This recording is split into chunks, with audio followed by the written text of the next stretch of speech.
16 మంది పిల్లలు బయటకు వెళ్ళిపోతున్నప్పుడు అంత స్వేచ్ఛగా బయటకు వెళ్ళిపోయారంటే మరి ఇక్కడ యాజమాన్యం ఏం చేస్తుంది? నిద్రపోతున్నారా? జీతాలు తీసుకుంటూ ఏసీ రూమ్లో చెప్పినట్టుగా చెప్పండి. చెప్తున్నాం, ఒక తల్లిదండ్రులు ఆవేదనతో చెప్తాను. మీ పిల్లడు ఒకవేళ బయటకు వెళ్ళిపోతే మీకు ఎంత బాధ ఉంటుంది? నాకు అదే బాధ అమ్మా. మేము పిల్లలు మరి దాని పట్ల మీరు అధికారులుగా మీరు ఎటువంటి ఇప్పుడు మీరు అన్నది యాజ్ ఇట్ ఈజ్ గా మేము ఎంక్వైరీ రిపోర్ట్ రాస్తామమ్మా. తల్లిదండ్రుల నుంచి మీరు చెప్పింది, పిల్లలు ఇచ్చింది, టీచర్స్ కూడా ఇప్పుడు ఎంక్వైరీ చేస్తాం.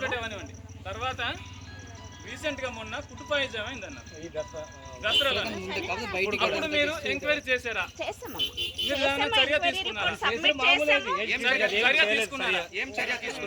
తీసుకుంటే ఏ రకమైన చర్య తీసుకున్నారు?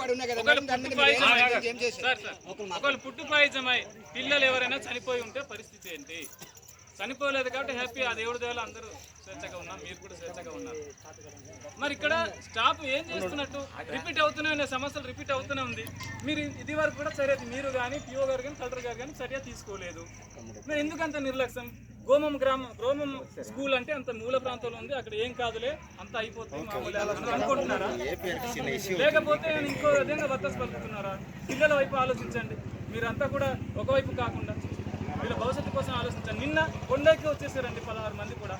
మధ్యలో ఏమనైతే పరిస్థితి ఏంటంటే టీచర్స్కి ఏం నష్టం లేదు కదా, ఇక్కడ పిల్లల కన్న తల్లిదండ్రులు కదా బాధ. ఇలాంటి బాధ మీకు కూడా ఉండదా? చెప్పండి ఒకసారి, మీరే ఆలోచించండి. మీ వైపు, మీ పిల్లల వైపు, మీ పిల్లలే వాళ్ళు ఆలోచించారు.